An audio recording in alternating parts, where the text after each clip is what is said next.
ดินเทรลวันนี้ที่ไหนสักที่ไปต่อ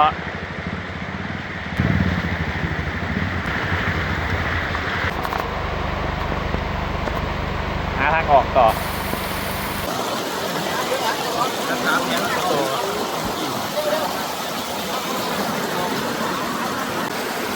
เป็นไปแบบ เขาเรียกว่า ทุ่มบูชา เทียบกัน เป็นเพิ่นเป็น ฝนตก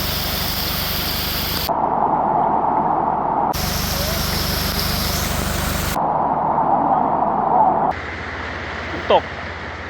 น้ำทาน